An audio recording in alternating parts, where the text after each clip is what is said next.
Hello and welcome to the Confusion Wrestling Podcast, the last bastion of independent wrestling. I'm your host, Rob Kammer, and this week I have Erza the Menagerie Tinker on the show. And man, oh man, we get deep. Like, I know this is a wrestling podcast, but man, we are talking life. We are talking philosophy. Wrestling is art and is for everyone, amongst other topics. And like, we talk for a little bit longer than I normally do for the average interview, and there was still so much like that we didn't really even touch about, that they just kind of like in their personal life they just flaunt out publicly and whatnot, and we just didn't touch any of that stuff too, while still talking about what it means to be a professional wrestler in this day and age, and especially in her case where she kind of came into the game later than most folk.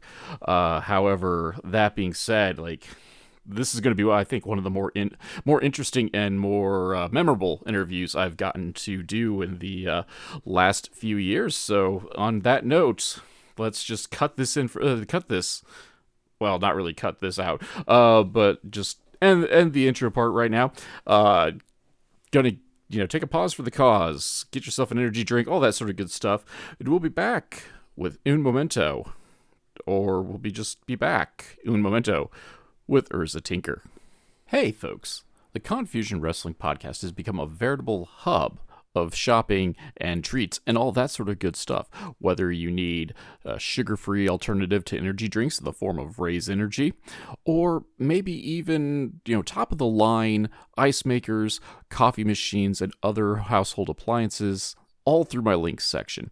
All you got to do is wander down to the descriptor of this week's episode, check out the various links, click on them, and go shopping like you normally would. Heck, like, it's no difference. You just came in and just said Rob sent you.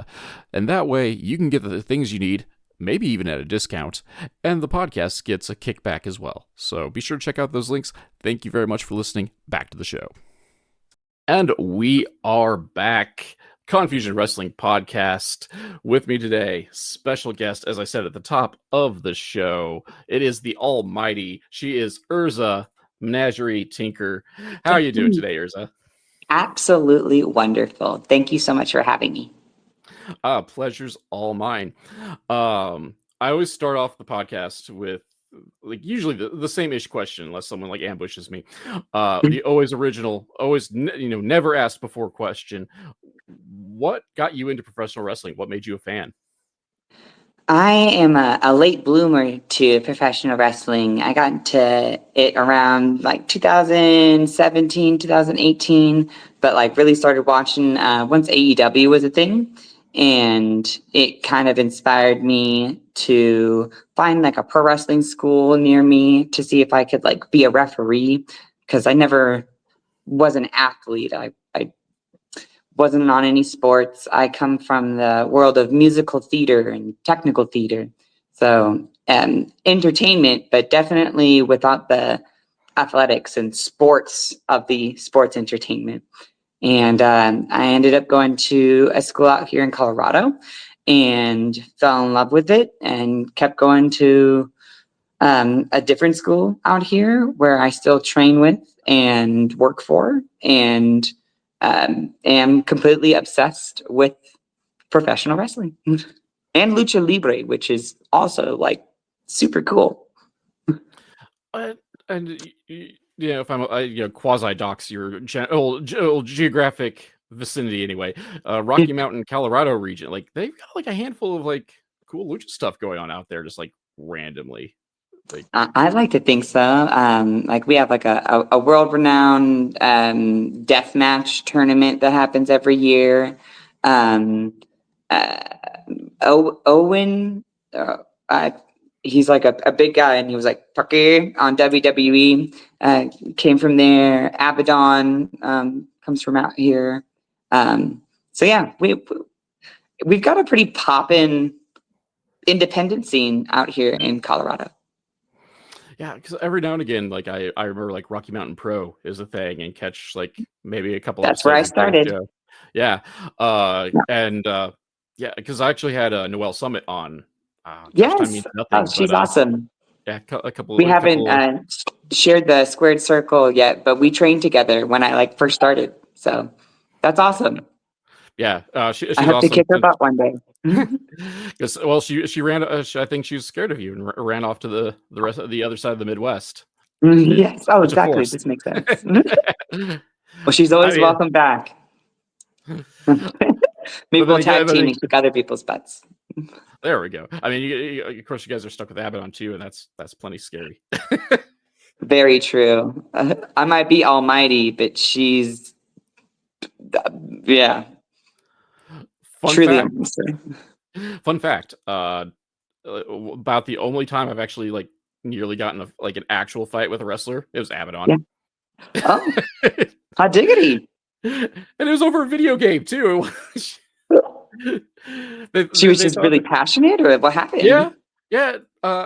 They thought I said that the game Raw 2 sucked, and which is a lie. I love Raw 2. It was one of the games I grew up with, but They like misheard you, and it was a yeah, thing. like I did, but I acknowledged that the creator wrestler was terrible, like probably like one of the worst, because Yeah, that's kind of what we were talking about. It was like my misadventures and their misadventures in Fight Forever, since they're in that game. yeah. But like I acknowledged that the creator wrestler was hot garbage, and then I said like, oh, it's not the worst though. I mean, Raw 2 is terrible. Raw 2's cause terrible, and all she heard was Raw 2 and terrible, and their heads snapped up like I slapped them. And that was it. We're this close. Like literally, like looked like I slapped them, and like, what did you say? Like they Lucky were it wasn't your square. actual opinion then. Yeah, they were squaring up, and I got a foot on them. Like that's the crazy. That's a good like nugget of knowledge though. If I ever want to get under their skin, I'll just Raw 2, say Raw start 2 slandering. terrible. Yeah, That's Raw it. 2 is Raw 2 slander was not going to be tolerated. Thank you. I appreciate the nugget of wisdom. Yes. So there you go. So if I'll they're coming fight after, Abaddon one day. Just you wait. there we go. Mhm. Oh, put it out there in the ether.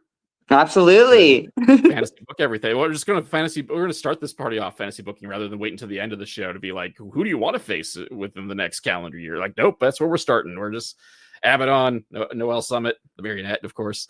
Oh yes, I'm so down. Like when I started, before I really like settled on like my character and understanding like who I was, I was like a creature character inspired by like Amorpha, Abaddon, and I named them Amorpha.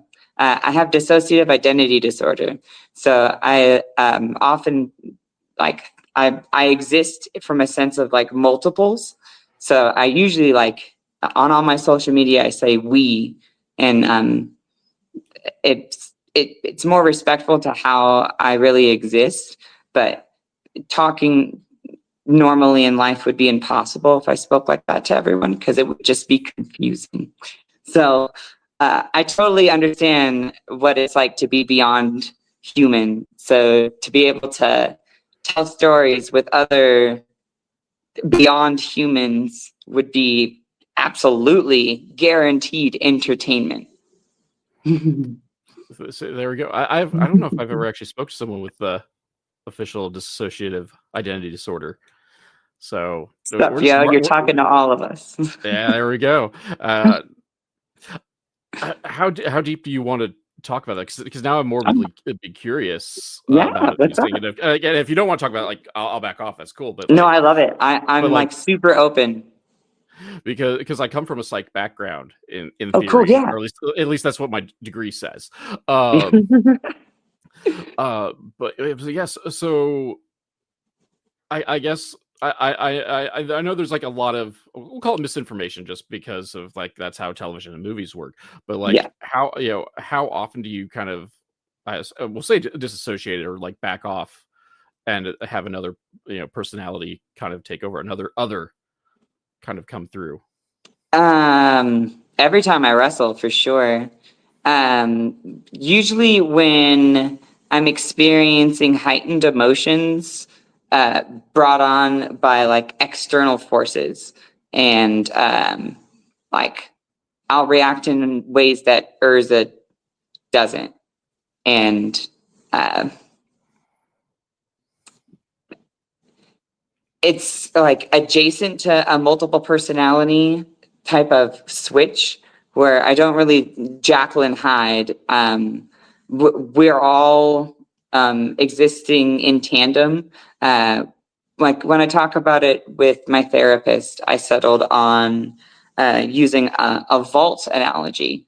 And it's like, have you ever played the video game Fallout? Oh, yeah. Yeah. And you go down in a vault, and when you come up, that's the wasteland. So Erza is the only one who walks the wasteland, and everyone else chills in the vault. And sometimes people come out of the vault, and Erza is not aware of that. It's a good way to put it. But I'm still out there and like sequestering them to, like, it's really about understanding parts of what's going on in my brain that like I don't understand what I'm feeling, and understanding what I'm feeling is how I understand them, and giving them the credit of having an identity like a professional wrestling character, like to have that world building and lore of not being dissociated from it, but understanding it enough to experience it like I'm in their shoes, even though I am them and the only one who actually wears shoes. If that made any sense at all. I think so, but then again, like to have my own warped way of looking at things anyway. Yeah. So just kind of like clarify, like I don't like we know, like I mean the studies have kind of shown with however limited they are, because you literally like I would say 1 in a million, but that's even too many. Yeah, but so you, to clarify for any listeners, like so you are still very much, we'll say, there, even if you're not, we'll say, 100% in control. Like is it I guess the best way to say, is it almost like have you seen Get Out? Yes. Yeah, where like after like the tea, like you Yeah. just kind of like you can hear Sink into things, the you can floor. like you kind of sink away, but you're still kind of like A great cognizant of what's metaphor. going around for it. Yes. Just a wonderful visual for that movie. No wonder why Jordan Peele is making all the money in the world right now. Yes. Whoop, whoop. I often use the do you know the movie The Truman Show? Yeah. So that like separation of, Truman is a human, but was not, because of that separation. So discovering who he is something that he does a second time once he understands that the world isn't what he thought it was. And like understanding that I even had dissociative identity disorder came out of understanding that I am a person of transgender experience. And that came out of trying to take my own life when I was 30. And it has blossomed into this like second chance at understanding life through understanding myself, and understanding that even though I don't understand it, I can try to communicate it to people who might also relate to that experience, because like everyone has to kind of live a double life. And the metaphor for my character not ever like stopping being a professional wrestler. It's like I'm an alternate reality being sent here to save humans from themselves by being an example of how to live one's life for themselves. And yeah, it's like it came from like wanting to be involved in mental health. Like I was a case manager, and in college I studied art therapy, and I really liked creative dramatics as a means of trying to help people. And I've settled on being a influential entity on this planet through pro wrestling as a means of showing people that not only is pro wrestling not fake, but like life is fake, and finding what is real like starts with all of us. It's a great way of phrasing it, because the human experience, like we can call things facts, but how we see the facts, how we interpret the facts, or just even like the same shared experience, like Yeah. no two people are going to look at it the same way. And I think, and I love I am not as fluent, just because I've been, I'm getting old now. It's like 20 years outside of some of my training, and haven't, gone back for further education outside of, the mandated CEUs. But like, I love, like, how like using art as therapy, and because art is so pervasive and not just limited to just drawing pictures or whatnot. I mean, we have the joke, we brought in, obviously this is a wrestling broadcast, we brought up, the wrestling aspect. I mean, wrestling and ska, the only legitimate forms of art, of course, is the old, it's not even old, but just the meme, Yeah. But but it's a form of expression. And like, even like look at theater, and I was going to kind of get into this anyway before we kind of like derailed off into the dissociative personality disorder. But I was going to ask questions kind of referencing your theater experience, because like we talk, like, the art of theater is kind of either like, if unless you're doing the technical aspect, and even then you can have some control over it, but like going for roles, like, what kind of roles would you audition for or choose if you got it? Because like, I have had Mark Storm on here, and he briefly retired, and in his retirement he got into community theater, and then ironically like end up like basically playing, I don't want to say playing Mark Storm, but he was gravitated towards like power obsessed villains to, like, after his retirement, which is like funny, because like he was the agent to the stars and the managerial measuring stick and whatnot, and then proceeded to retire from wrestling just to go play Bill Sykes and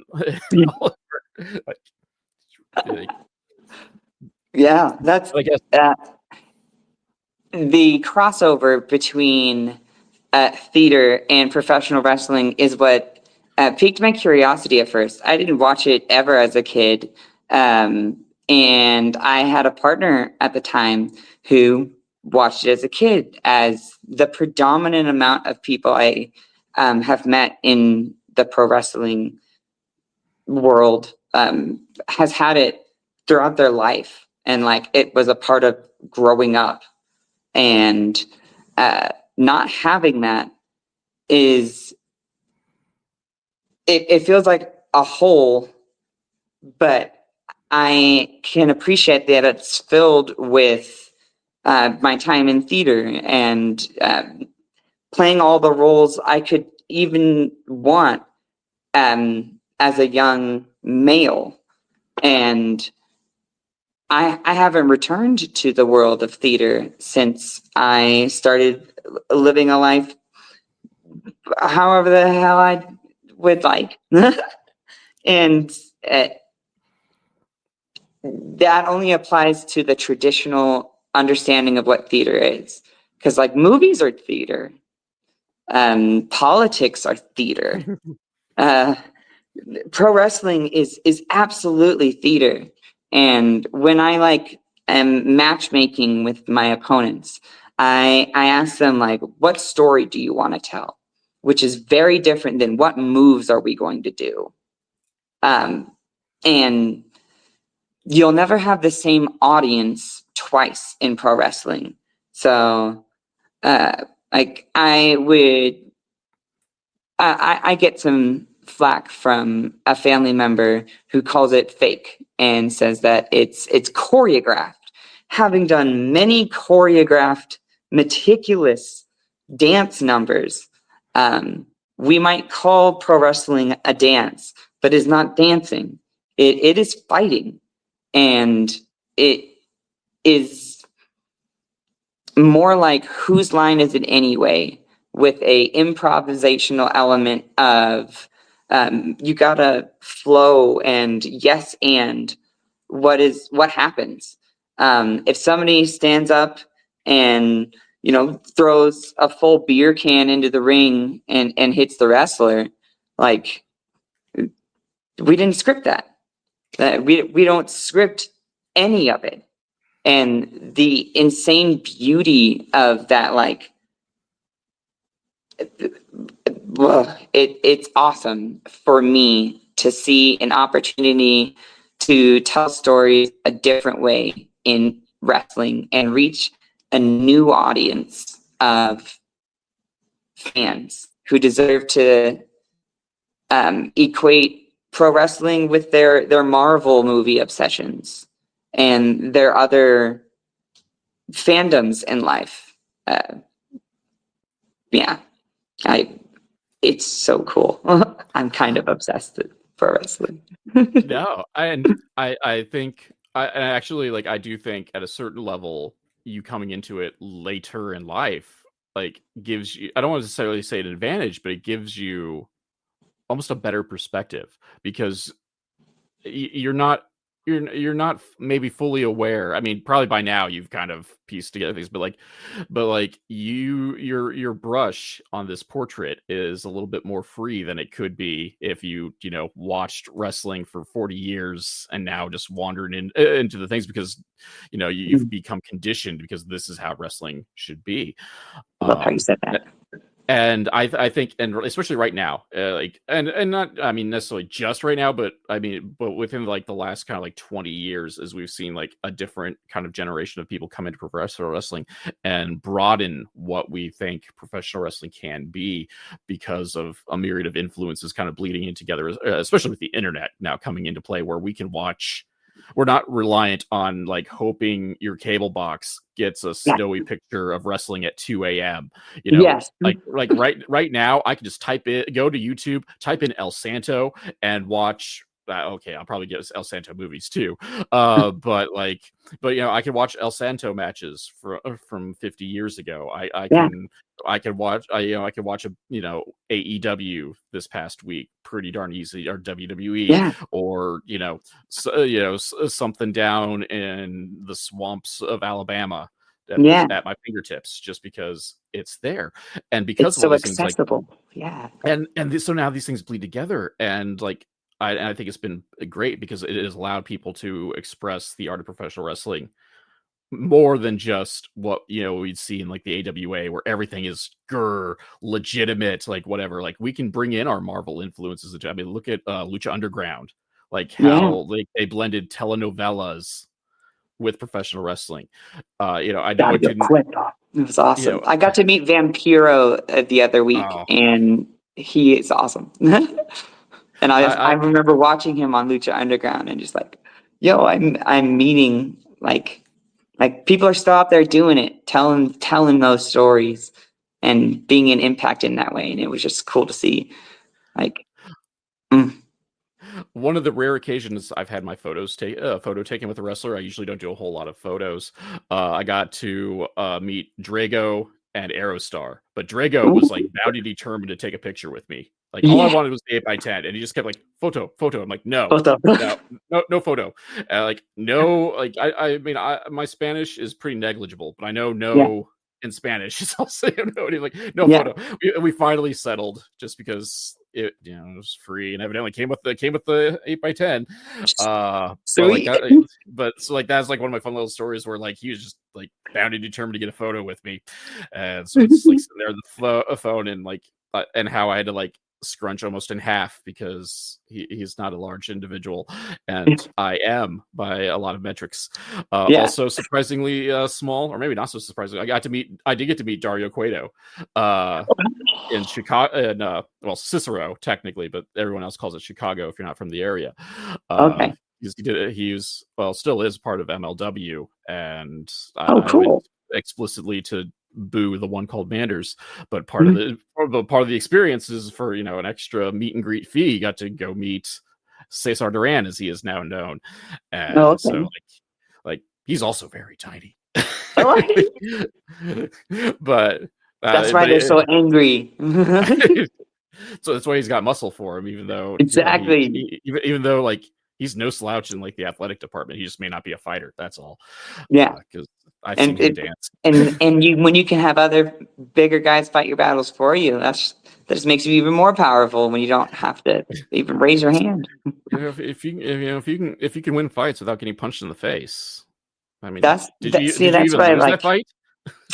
I use that when I get to fight intergender a lot. I like to like use my butt, or like sometimes I'll see like my opponent, their partner or significant other is there, and so I'll like, I'll do inappropriate things in order to distract them or instigate things. And I like to be a little naughty, but it's also like you got to be strategic, and why not have fun? I love blending reality with this, ultimately an alternate reality that has been being created since like the 40s and 50s and stuff. Like, it's so cool that we all kind of like share this same like Shakespearean realm. It was what it feels like for me. That like it matches here in Colorado or over in New York. We use that same like suspension of disbelief. Like in Yu-Gi-Oh, it's like the Toon World or something. Like yeah. Oh, you brought in like being like having that interaction with like members of the crowd. Like, how often in theater do you really get to like break the fourth wall like that? Like if there's one person who's bound and determined to be an asshole, like you can call him out. Mhm. And even do it within, like, dare we call it, a character, but It's cool. you can, or you can just like, oh, you see someone in the front row, and that there's your target. Your unofficial goal for that match is to make that person break, whether it's laugh, get angry, or Yes. or be Chuck I Taylor and scare children. Like, yes. Oh my gosh.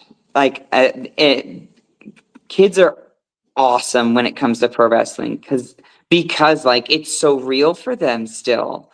And like I love being a baby face for when there's like kids or like a more family oriented audience, because like oh, I love to like get the opponent and have the little kids give them little chops. Like it might not actually hurt, except when the little kids, you think they're gonna chop them, like punch them in the nuts or something, and you're like, oh no.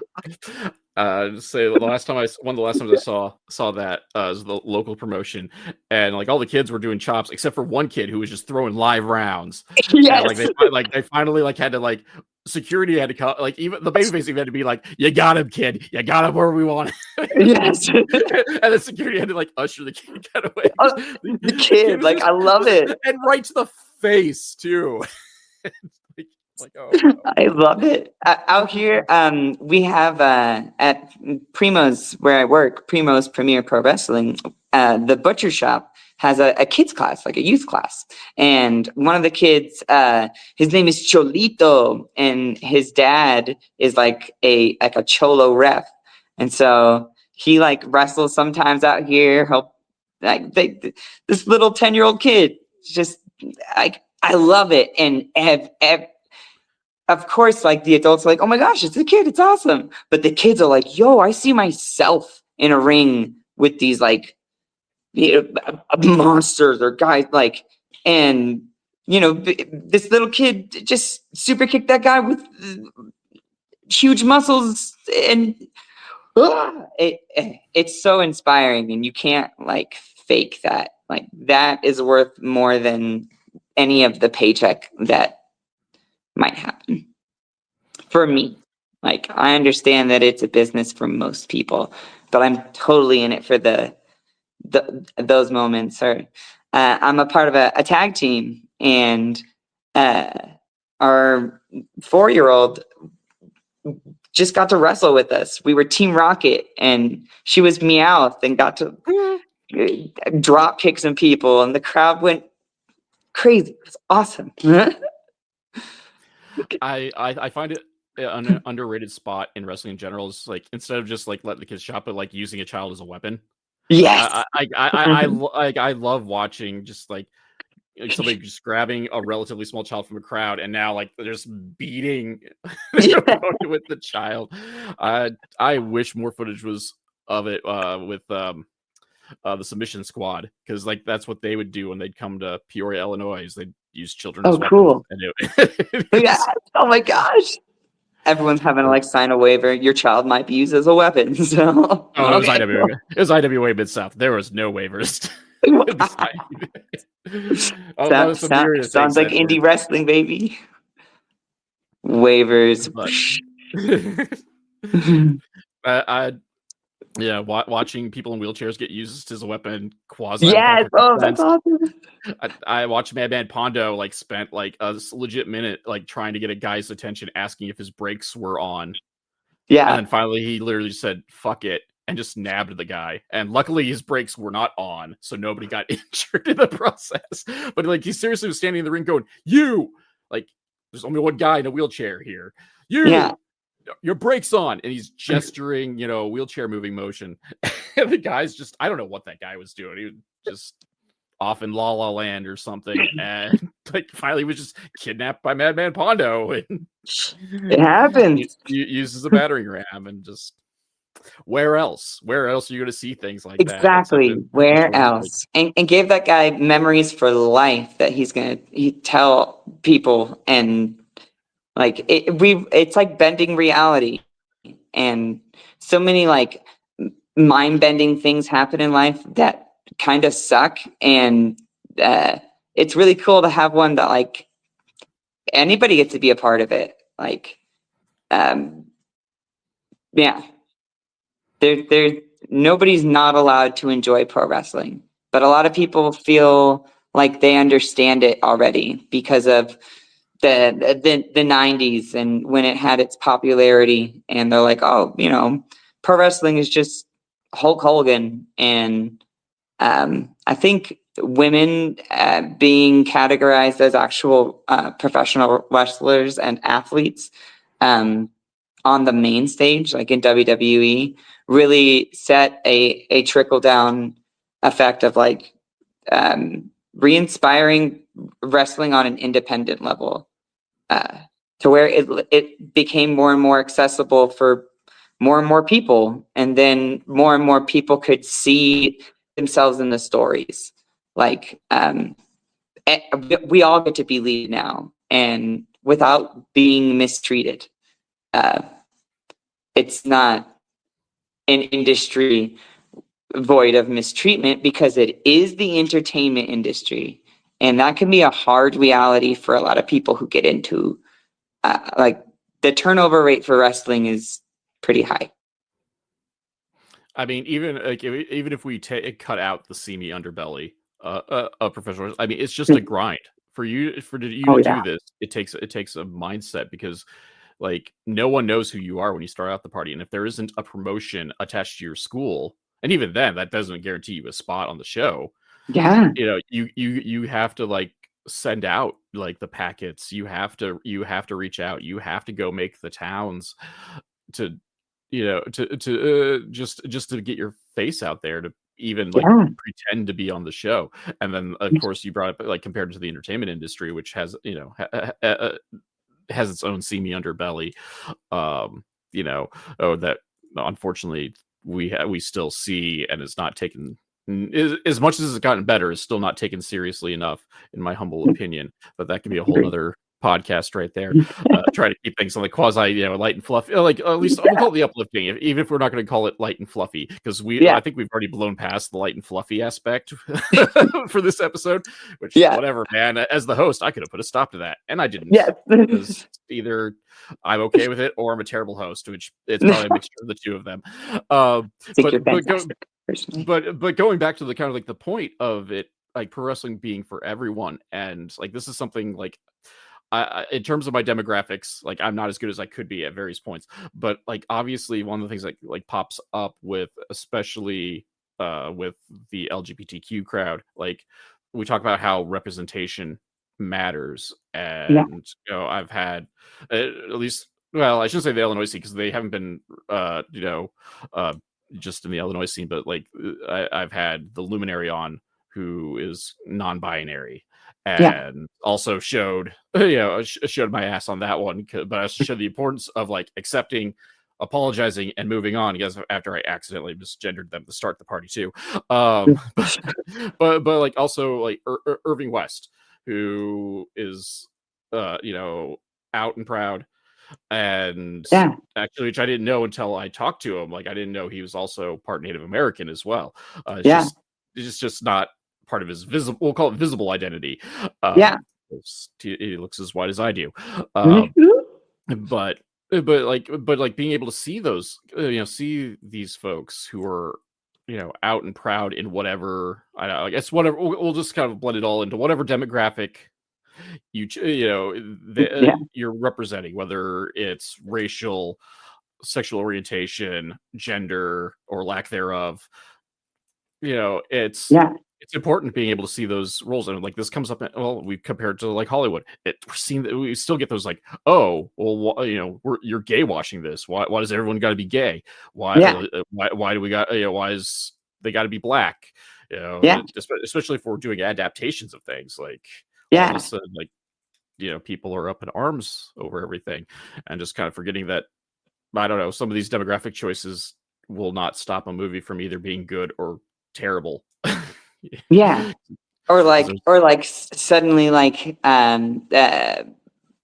fiction applies to our reality or construct of it. Like a mermaid isn't real, but suddenly like whoever plays it, this color of their human skin applies to the mermaid, and that like we're like missing the point, but the conversation, and that is not the only example. The conversations will keep happening, even though like we're missing the point of our systemic problems as humans. It doesn't matter what makes us different. It definitely matters that we all understand that we're the same, and we're all after the same things, and we all deserve to be entertained.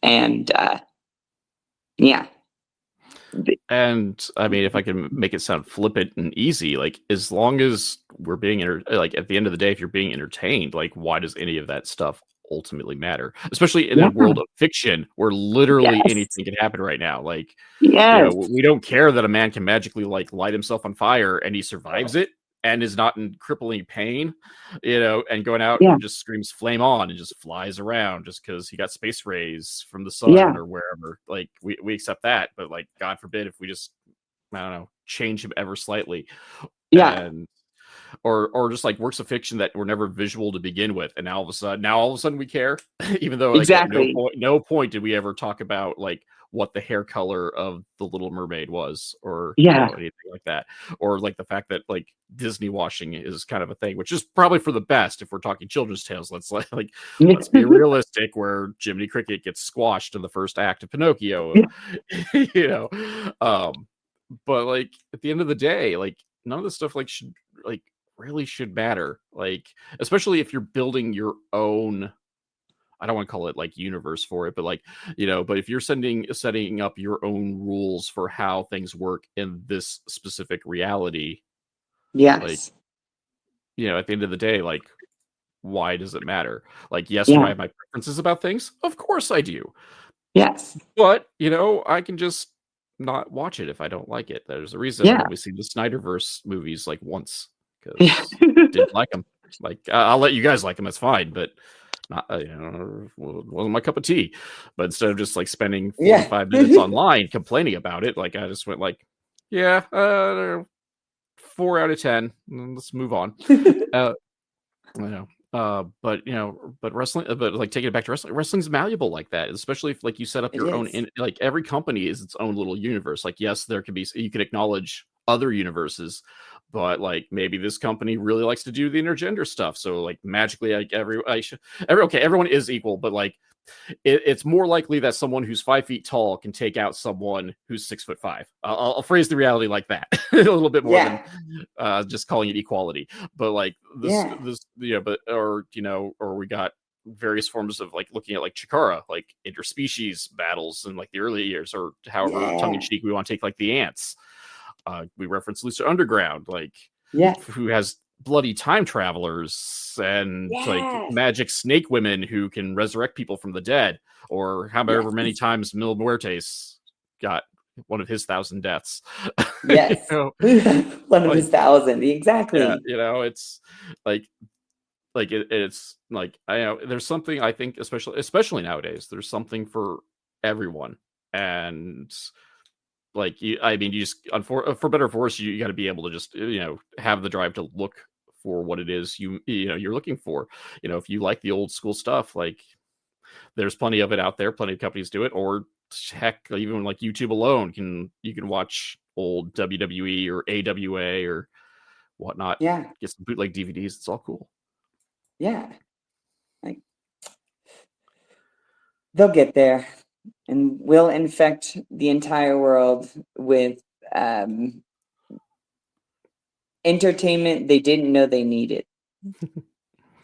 I mean, what is to take away the total negative stigma of ignorance, but like, what is ignorance besides but just not knowing something exists, or there is a lot of stuff I didn't know about. Well, everything. Let's be realistic as a human being, but for Yeah. wrestling context, like didn't know what wrestling could be until like I didn't really know. I didn't know what a lucha libre kind of thing was until Yeah. 1996 WCW. Like, yeah, I've seen lightweights, but like even what we consider like the innovative high flyers, like Brian Pillman, mostly just did a drop kick everywhere, or Yeah. did did some variation of like suicide dives or whatnot. Like Yeah. he wasn't doing corkscrews or rolls like Lucha Libre does. Like so, Yeah. I was ignorant of that until 1996. Yeah. Didn't know praying mantises could wrestle until 2000. Okay, actually, I was a little bit late, so it'd been like 2004 for me, even though it was Yeah. 2002 when like say Ultraman Black debuted. Yeah. We And just got to get it that's out there. yeah. Exactly.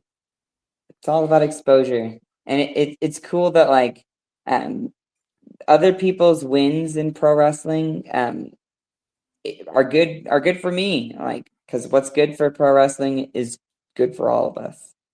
Like the more popular it gets, the more audiences and attention and entertainment can occur.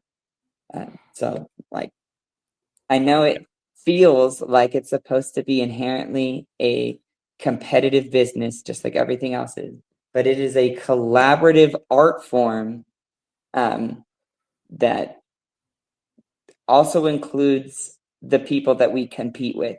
It's so cool. It blows my mind, like how unique pro wrestling is. And I just want people to understand that, like, they can be involved in it too. Like, there's nowhere else on the planet that, like, sort of outside of something like Cirque du Soleil, but that's choreographed integrally. Like, people are very literally putting their lives on the line for you every time they do it. One bump could be paralysis or death. That's the real of it, you know. Taking a full hit to the ground is like getting hit by a car at 35 miles an hour, and then you do that, 5 days a week on no sleep. It's insane what people will do. Just to entertain people, whether there's a full house or 3 people who drove an hour and a half to get there. You entertain them all just the same. I At least mean, that's my understanding of what the professional in professional wrestling is. I full on agree, and especially again, like putting the bodies on the line, like even like how there's like you hear the horror stories of people just getting injured, just not even doing a move. Like Adam Cole shattered his ankle jumping off the stairs. Yeah. Like he didn't even take a bump. Like he just Yeah. was just like hurrying up to go see his BFF, and somehow that shattered his ankle. I mean, I like, and using myself as an example, like heck, like in like within the last, I'll have to check the calendar because time means nothing. Like I like, but like within like the last, we'll spread it out. We'll say within the last 2 months, but I think it's been within a month. I watched a dude fracture his skull. Like, I Yeah. mean, I pretty much figured he did when I saw it, but he got up and finished the match. And then like Yeah. 3 days later, we got a social media post of like, hey, yeah, so if you weren't there, I hit my head pretty good on asphalt. And turns out I got a little bit of a fracture in my skull and my brain might be bruised a little bit. And evidently I need to take the rest of the year off. Yeah. Like, but the dude Yep. jumped off of something high, and like I don't it was one of those things, like I don't think it was anyone's fault per se. I just think he didn't land correctly into the group, Yeah. or I don't know, or whatever, but taking a dive off of like, it was off a trailer actually, and Yeah. he caught everyone a little high, and so like they caught him so he didn't splat, but he still like went like head first into the cement. I mean, broke it. They broke his fall enough that like he didn't die. Obviously, finished the Yeah. match, But which I like watching oof. that fall. I was a firm believer they should have just ended the match Yeah. there, just for safety purposes. But he finished the And match, then and they get up and yeah, like he was up how, before the people that he landed on with a skull how do fracture. you explain that to people unless like they go to a wrestling show unless they see it like for their own eyes, like It's it, yeah, yeah. it's I've broken ribs during matches, and I always finish. I used to do a 450 as a finisher, and I kept like forgetting to turn my head, and I just broke my nose twice. But you hold your broken nose, and you get your hand raised, and you take pictures with the kids with a broken nose. That's what you do. I mean, I watched, like, I don't know if he got officially injured off of it. The last event I went to, the middle rope broke. Well, Yeah, when a guy hit it, and like he was at intermission. He was out with a cerveza and an extra ice pack, which I knew he yeah, was hurt because he never like he didn't adhere to the Japanese kayfabe. yeah, But like I don't know. We didn't get a social media message saying saying that, oh, I have to take the rest of the year off. So he probably just regular car crashed, despite the fact that he fell through the ropes and hit the yeah. ground. Never saw the owner of the company move so fast. And turns out, despite being like my age, he could still like literally hurdle people. Uh, Had some hustle. Okay, well, like. man down. You got to make sure. Yeah, it may That's be a when you can business, but really tell, like, yo, this shit's real, isn't it? Like, yes, it is real, y'all. but As part of my entrance, I used to do a backflip off the bottom rope until one time it snapped and I like scorpioned myself just enough to not paralyze myself, and then did the match because it was the entrance. So it adrenaline is a wonderful drug. I will is just. though. I'll be the first to do this, to admit that. Um, Yes. but we kind of talked like about what goes wrong, and we kind of touched on it at, like, I don't know what time it was when we like referenced it. But death match, you are no stranger to the deathmatch hardcore scene. Like, I gotta ask, like, as I am a fan of the deathmatch art, I'm not one of those critics that's just like, oh, it's garbage wrestling. But like, it's one of those things, like, it already takes kind of a I don't know, so an art, I'll go out and call it like self-loathing. You almost have to like to take the pain that's professional wrestling to begin with, and now you're adding in the various utensils that are used in death matches, whether it's the standard light tubes, skewers, gusset plates. Like, still, actually, gusset plates bother me, and I'm an old death match guy. But yeah, I love what drew gussets. you? Is it what, like, okay, like, so what kind of like said like, yeah, I want to do death matches? And you were just in the ring with Neil Diamond Cutter, who's like one of the like he's respected in the circles, but like no one else knows who he is, unlike a John Wayne Murdoch or Pondo, and we'll touch on the Juggalos here in a bit. But like, Yeah. what made you say like, yeah, let's try this deathmatch stuff out? It was a way of removing any possibility of the fakeness of pro wrestling. There's such a visceral nature behind pro wrestling without color, without blood. Having that real connection to myself, like I didn't know if I could do it, and you don't really know until somebody's stapling money to your face. And you're like, you know what? I think I might like this. Somebody punches a gusset in your head, and you're like, I don't know. It's a different kind of adrenaline, and like, the audience is different.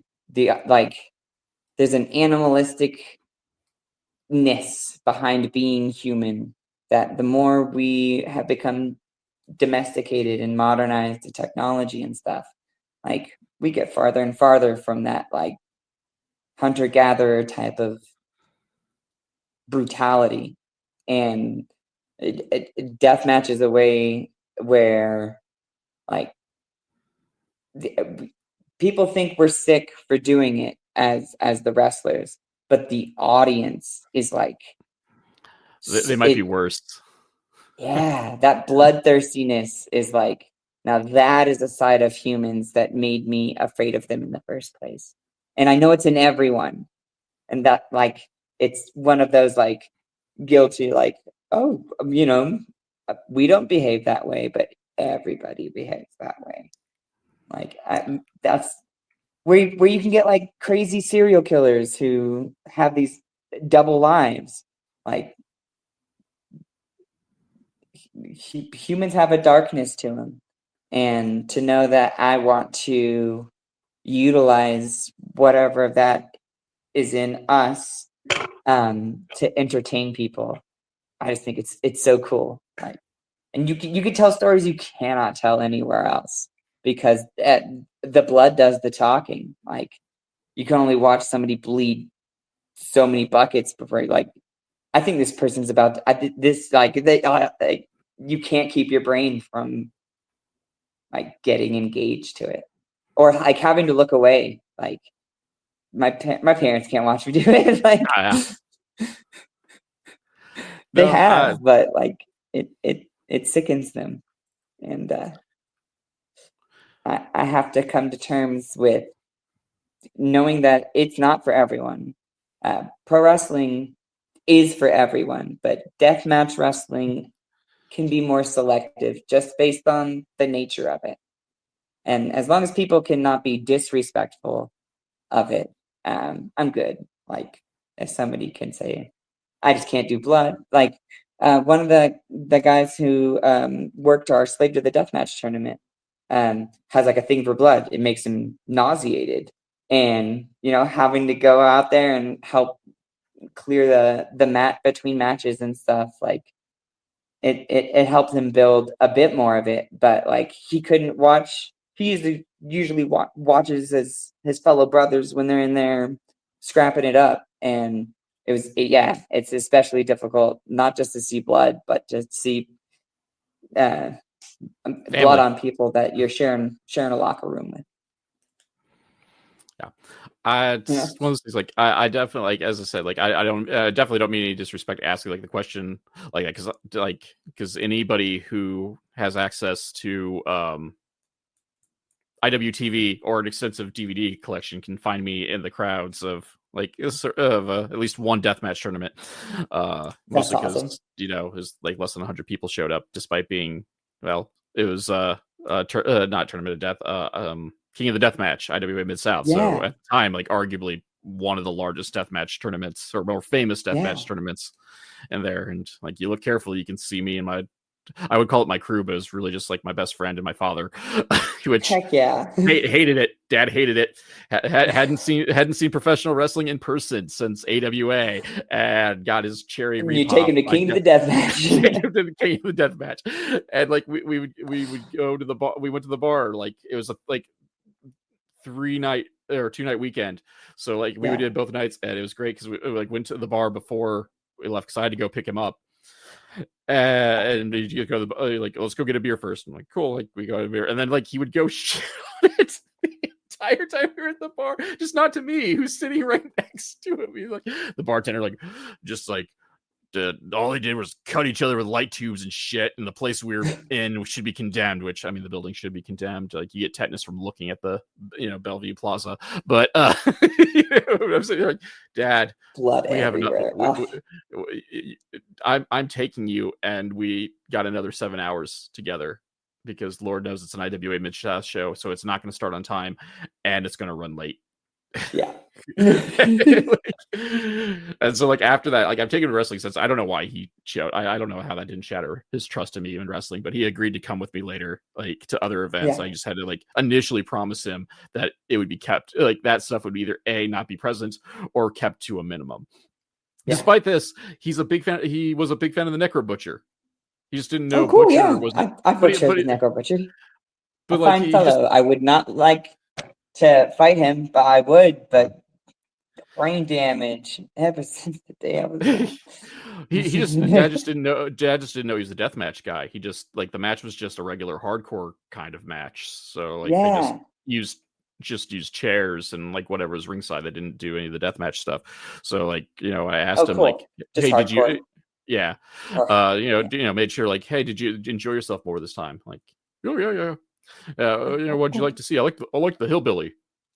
Yeah. His punches, though, he's just beating the crap out of people. And then, like, fun fact, it was also a 2-night event that Dad went to both days of, and day 2, Butcher trapped me in my car on accident, just by being inconsiderate, not because I shot my mouth off. Okay, good. Evidently, he was taking a nap in his truck, and I parked next to him. And like, just as I, like, was getting ready to, like, get out of the car, like, the kid shows up and, like, hey, Dylan, Ian wants to see you. And then, like, he opened up the door, which then blocked me from getting my door opened. And then he just, like, stood around, like, doing calisthenics, like, waking himself up. Meanwhile, like, I'm in the car, like, screaming, like, Necro Butcher, Mr. Butcher, Dylan. Mr. Sir. Like, I'm trying to, like, use every name possible, like, maybe to get his attention. I try not to use, real names, because I am not on that level with most wrestlers. But, like, I just want to get out of my car, man. And then my dad wasn't to help. Dad just used that as an opportunity to take a smoke break. Oh, that's so funny. So, like, I'm in my car going, like, Mr. Butcher, Necro Butcher, and Dad's just on the passenger side. That's hilarious. Doesn't say a single word. Was Miss St. Clair there? She is awesome and a gem as well. Who he comes out to the ring with?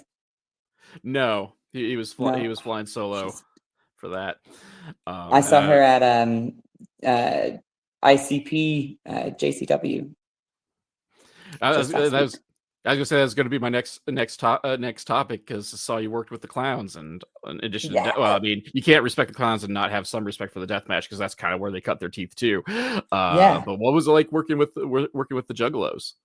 It was really awesome. It was quite the experience. I got there nice and early to help however I could, and we ended up moving like 50 pallets of Faygo, which it was quite the workout. But like, I felt like a juggalette just in that moment. Like, I think I paid my dues just moving Faygo, but it was awesome.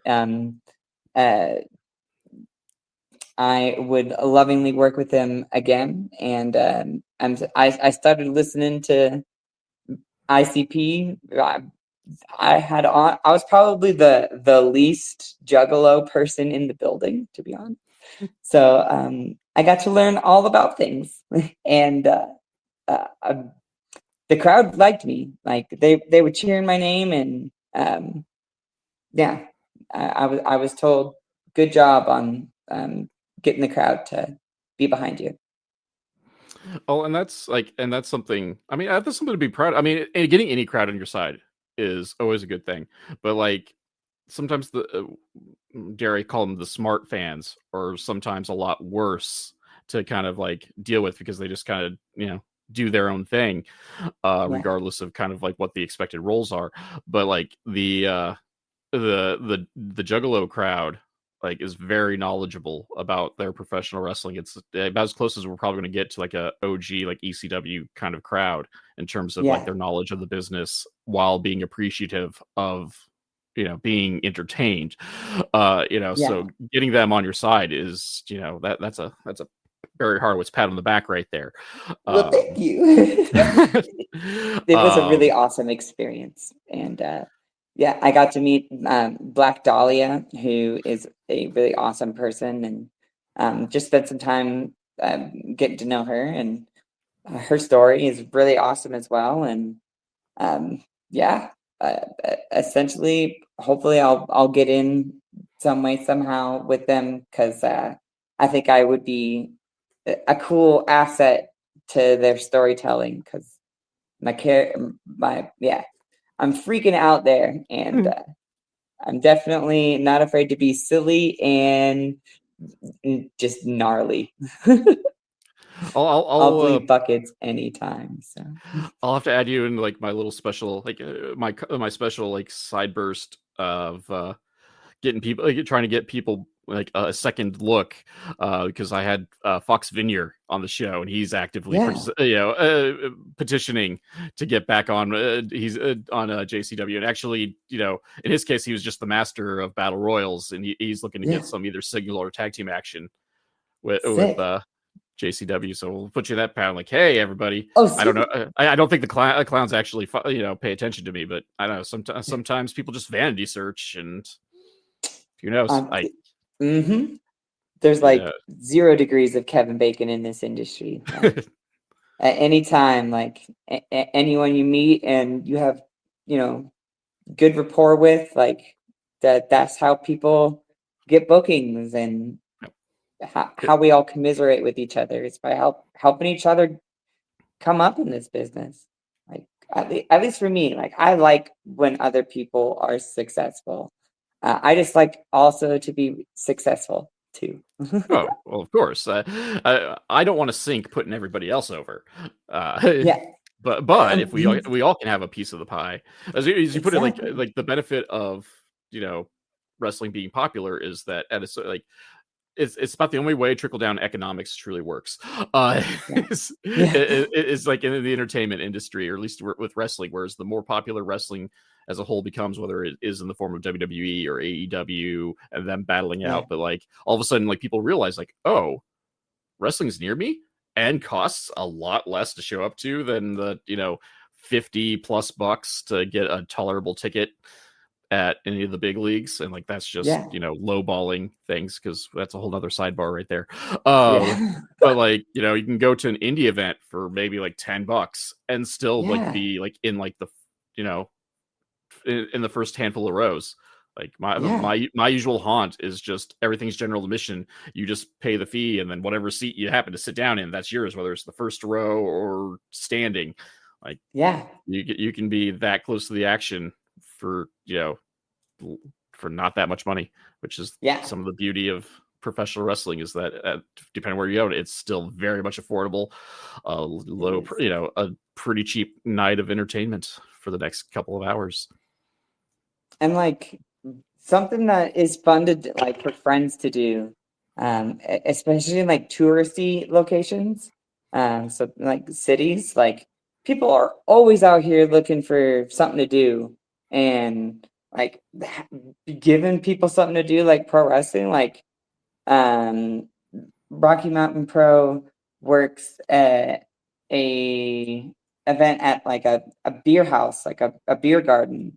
And I'll run into people just in regular life, taking a lift or something, where they're like, yeah, I saw wrestling. I was just like, hanging out with my friends at this beer garden, and there was like this whole wrestling show. We got to just like watch a whole wrestling show.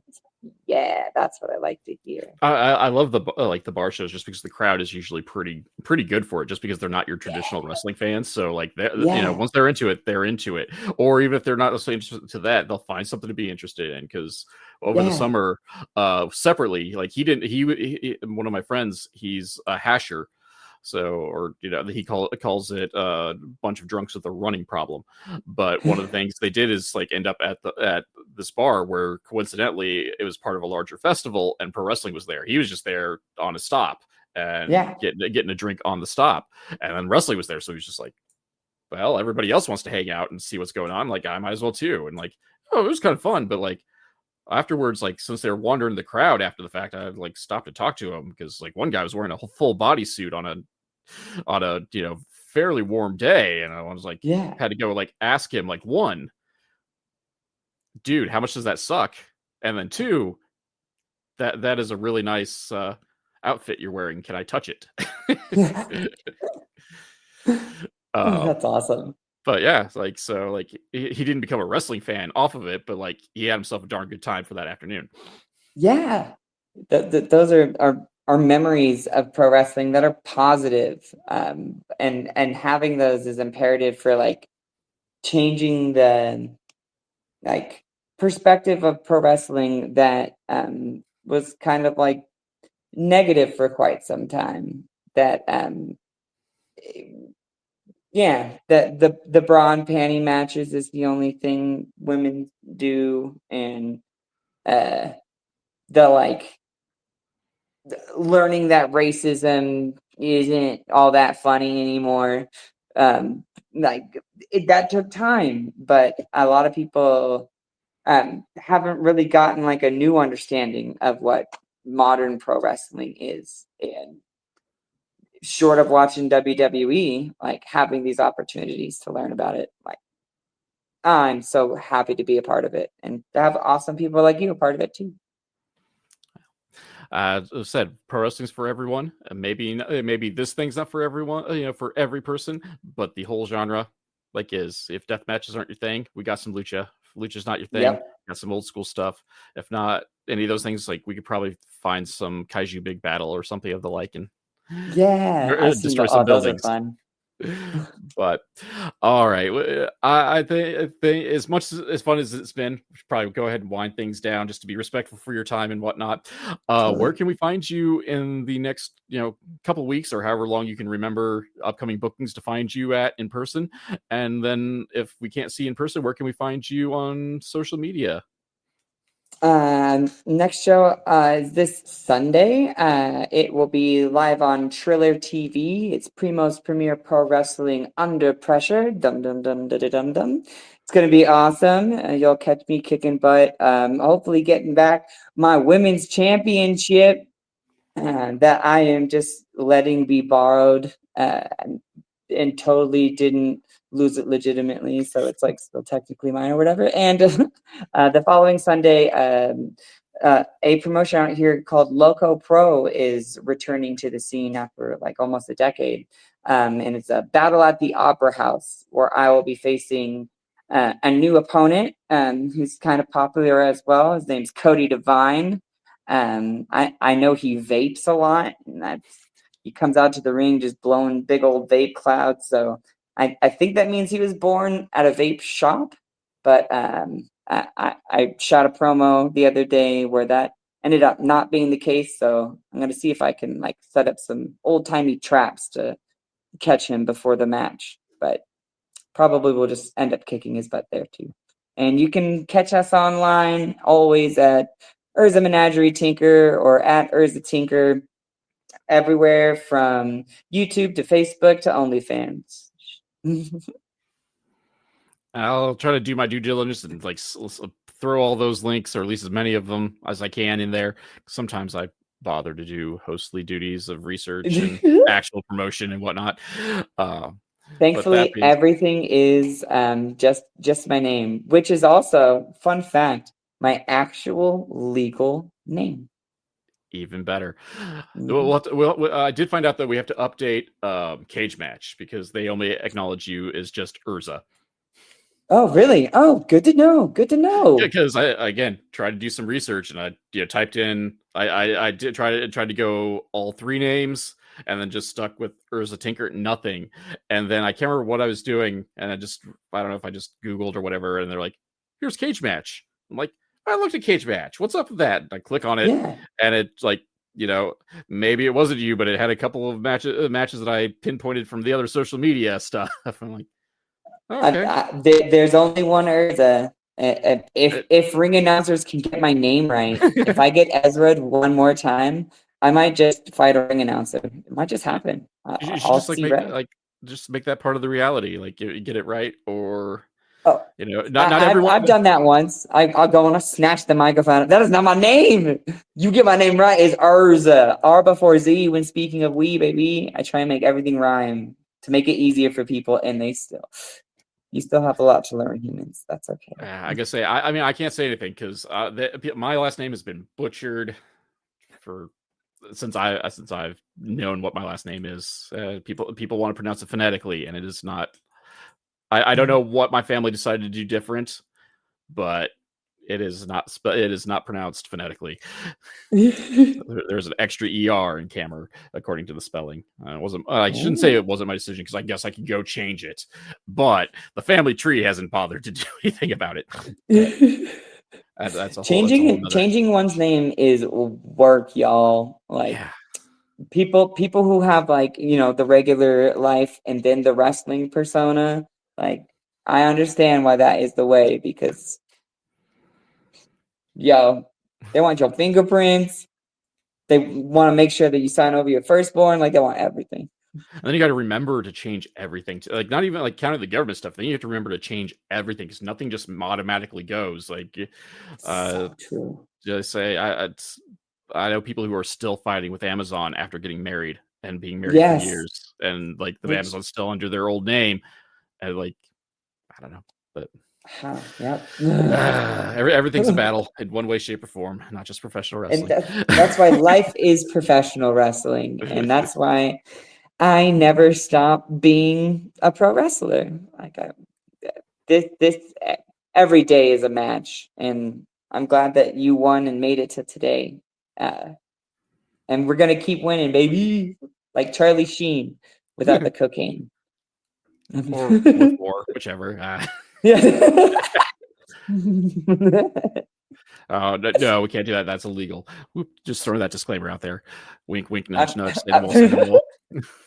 But Erza, thank you for coming on the show. It was a lot of fun, and hopefully we get a couple extra bookings out of things. Whether it's get you out of the state of Colorado if that's what your desire is, or just extra payday just in general. Whatever works. Yeah, I just want to fight. I don't care about money. I don't use capitalism or numbers as a value system. Like we weird to the nth degree. We just want to entertain you. So, holla. The Confusion Wrestling Podcast is a weekly podcast that is written and performed by Rob Kammer and hosted by Spotify for podcasters. The background music for this section is Ruined by Day, performed by Alan Schroeder. If you enjoyed this podcast and would like to help support, please like, subscribe, and tell your friends, family, and enemies. Leaving a review is helpful as well, because word-of-mouth advertisement is very important for us small podcasts. My social media links can be found in the description, but Twitter, Instagram, and Blue Sky are at The Nova of Cass. That's TheNovaOfCass, and Facebook is MLW Confusion, all one word. If you'd like to support monetarily and help upgrade my equipment, please check out my virtual tip jar at ko-fi.com/Casanova, or if you prefer more bang for your buck, go to patreon.com/Casanova, that's CASSONOVA, where for as little as $2, backers get access to the podcast early and without those pesky ads, plus other exclusive content. So join the crew that is headed up by Keith Wynn, Alan Schroeder, Chris Zach, and Elenia, and check it out. You can also find t-shirts, coffee mugs, and other merch at the Confusion Podcast store on Teespring. Also, be sure to check out the affiliate links in the description below. For business inquiries such as ads, sponsorships, and etc., please email rzkamer, Kamer, at comcast.net. Thank you all for listening.